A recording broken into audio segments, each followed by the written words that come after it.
দর্শক, আমি এই মুহূর্তে অবস্থান করছি আগারগাঁও নির্বাচন অফিসের সামনে। কয়েকদিন আগেও এই আগারগাঁও ছিল আলোচনার সর্বকেন্দ্রে। এর মূল কারণ হচ্ছে আগারগাঁয়ের ভাইরাল সেই কেক এবং আগারগাঁয়ের ভাইরাল সেই ফাস্টফুড আইটেমগুলো। আজকে আপনাদেরকে জানানোর চেষ্টা করব আগারগাঁয়ের সেই ভাইরাল কেক এবং ফাস্টফুড আইটেম নিয়ে।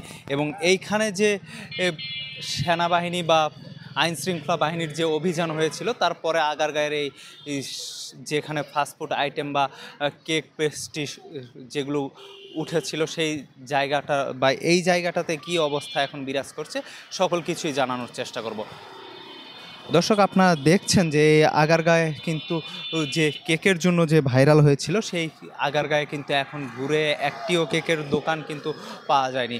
যারা হচ্ছে কেক বিক্রি করতো, যারা ফুডকার্টের মাধ্যমে যারা কেক বিক্রি করতো, তারাও কিন্তু এখন এই আগারগাঁয়ে তাদেরকেও বসতে দেওয়া হচ্ছে না। এবং যারা প্রতিনিয়ত কেক বানিয়ে নিয়ে আসে রাস্তার পাশে খোলা টেবিলে বিক্রি করতো, তাদেরকেও কিন্তু এখন এইখানে বসতে দেওয়া হচ্ছে না। শুধুমাত্র আমরা দেখতে পাচ্ছি যে এইখানে আগে থেকে যারা ফুডকার্টে ফাস্ট ফুড আইটেমগুলো বিক্রি করতো, তারাই শুধু এখানে বসতেছে। এবং আগের মতো যে কয়েকদিন আগেও যে আগারগাঁয়ে প্রচুর পরিমাণে জনসমাগম দেখা গেছে, সেই আগারগাঁয়ে কিন্তু এখন জনসমাগম অনেকটাই কমে গেছে, এমনটাই কিন্তু আমরা দেখছি। এবং রাস্তার দুপাশ দিয়ে শুধুমাত্র স্থানীয়ভাবে যারা আগে থেকেই এই দুই রাস্তার পাশে বিকাল টাইমে যারা ফুডকার্টে করে খাবার বিক্রি করতো, fast food item, chicken, pizza, burger বা ফুচকা, এমন যে সকল খাবারগুলো বিক্রি হতো, সেই সকল খাবারগুলোই কিন্তু এখানে এখন উঠানো হয়েছে। তারা এখানে বসতে পেরেছে। কিন্তু যারা কেক নিয়ে আসতো, যারা রং বেরঙের কেক, নানান ডিজাইনের কেক নিয়ে আসতো, যারা ভাইরাল হয়েছিল এই কেক বিক্রি করে, তারা কিন্তু এখানে বসতে পারতেছে না। তাদেরকে কিন্তু এখান থেকে উঠিয়ে দিয়েছে পুলিশ প্রশাসন। এবং আমরা এই পুরো আগারগাঁও ঘুরেও কিন্তু এখন পর্যন্ত একটা কেকের দোকানও দেখি নাই, যেখানে যেখানে আমরা আগেও দেখেছিলাম যে অনেকে এখানে ফুড স্টল নিয়ে যারা কেক বিক্রি করতো, যারা ফুডকার্ট তৈরি করে কেক বিক্রি করতো, তাদেরকেও কিন্তু উঠিয়ে দেওয়া হয়েছে। এখান থেকে কেক বিক্রি করতে দেওয়া হচ্ছে না। দর্শক, এখন যে জায়গাটি দেখছেন, এইখানেই কিন্তু ভাইরাল জাকির তিনি কিন্তু এখানে বসতেন এবং তাকে কিন্তু উঠিয়ে দেওয়া হয়েছে। দর্শক, আমরা একটু কথা বলবো এখানকার এক দোকানদার ভাইয়ের সাথে। ভাই, আসলে যে এইখানে ভাইরাল যে কেকগুলো উঠেছিল, সেইগুলো উঠিয়ে দেওয়া হয়েছে, এখন কি তারা আবার বসবে বা তারা উঠিয়ে যাওয়ার পর আপনাদের কোনো সুবিধা হচ্ছে? না, তারা বসছিল আপনার ভাইরাল জাকির ভাই এখানে যে বসে, উনি তো দীর্ঘদিন ধরে বসে, আমাদের সাথে তিনি দোকানদারি করে।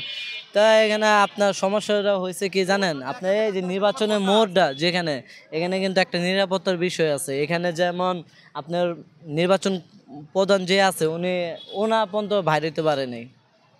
আপনি নির্বাচনের মোড় পর্যন্ত ওদিনকে কেক দিয়ে আটকানো হয়ে গেছিল। এখন যে মানে আপনার পুলিশ প্রশাসন যখন অভিযান চালিয়েছিল, তখন কি আপনাদেরকেও উঠিয়ে দিয়েছিল? আমাদেরকেও উড়িয়ে দিয়েছিল। তখন বলছিল আমাদের যারা আমরা নতুন পুরাতন দোকানদার আছি, আমাদেরকে রেখে কেকগুলো উড়িয়ে দিছে। আপনারা তো তারপর থেকে প্রতিনিয়তই বসতেছেন, কিন্তু কেকগুলো কি আবার বসবে কি না, কি? না, কেকগুলো তো ভাইয়া বসে আপনার এই যে নির্বাচন কমিশনের দক্ষিণ গেটে ওই সাইড দিয়ে এক লাইনে সব কেকগুলো বসে। এখানে আপনার এই যে এই জায়গাটা দেখেন, এই জায়গাটায় কিন্তু ভাইরাল জাকির ভাই বসে। এখানে আবার বসবে তিনি কালকে থেকে বসবে। ঠিক আছে, ধন্যবাদ। দর্শক, আপনারা শুনছিলেন, আমরা এখানকার স্থানীয় এক দোকানদারের সাথে কথা বললাম। তারা বলছিলেন যে এইখানে যে ভাইরাল জাকির যিনি বসতেন, তিনি কিন্তু আগামীকাল থেকে আবার এখানে বসবেন এবং হয়তোবা তার পুলিশ প্রশাসন তাদের সাথে কথা হয়েছে। এবং এখানকার দোকানদার যারা, তারাও কিন্তু বলছিলেন যে তারা আবার বসবে। এবং যখন এই পুলিশ প্রশাসন যখন সকলকে উঠিয়ে দেয়, তখন কিন্তু তাদের কেউ উঠিয়ে দেওয়ার কথা চলছিল, কিন্তু তারা আগে থেকে এইখানে রাস্তার পাশে ফুডকার্ট নিয়ে আগে থেকে ব্যবসা করতেছিল, যার কারণে তারা আবেদন জানানোর কারণে তাদেরকে আবার বসতে দেওয়া হয়। এবং এই যে সবথেকে বড় একটা অফিস বলা যায় এইখানে আগারগাঁয়ে নির্বাচন অফিস, সেই নির্বাচন অফিসের সামনেই কিন্তু এই ভাইরাল কেকগুলো উঠানো হয়। এবং এই সামনেই আমরা জানি যে ফেব্রুয়ারিতে নির্বাচন, যার কারণে এখন নির্বাচন অফিসে কিন্তু প্রচুর কাজ বৃদ্ধি পাচ্ছে, যার কারণে এইখানে নির্বাচন অফিসে যে সকল যারা জব করে তারা কিন্তু সময় মতো তাদেরকে অফিসে পৌঁছাতে হয় এবং সময় মতো তারা বাসায় যেতে পারে না এখানে ভাইরাল কেকের কারণে, যার কারণেই কিন্তু এখানে আইন শৃঙ্খলা বাহিনীর কিন্তু একটা অভিযান চালানো হয় এবং যে সকল কেকের দোকান ছিল তাদেরকে উঠিয়ে দেওয়া হয়েছে। এবং আমরা শুনেছি যে এখন সামনে থেকে নির্বাচন অফিসের দক্ষিণ গেটের যে রোডটা সেই রাস্তাতেই কিন্তু এখন বসতে দেওয়া হবে এই ভাইরাল কেকগুলো বা কেক বা পেস্ট্রি যে সকল আইটেমগুলো আছে সে সকল আইটেম। দর্শক, এই ছিল আমার কাছে সর্বশেষ আপডেট আগারগাঁও নির্বাচন অফিসের সামনে থেকে ফাস্টফুড আইটেম নিয়ে। সাজ্জাদুল ইসলাম, খবর সংযোগ, ঢাকা।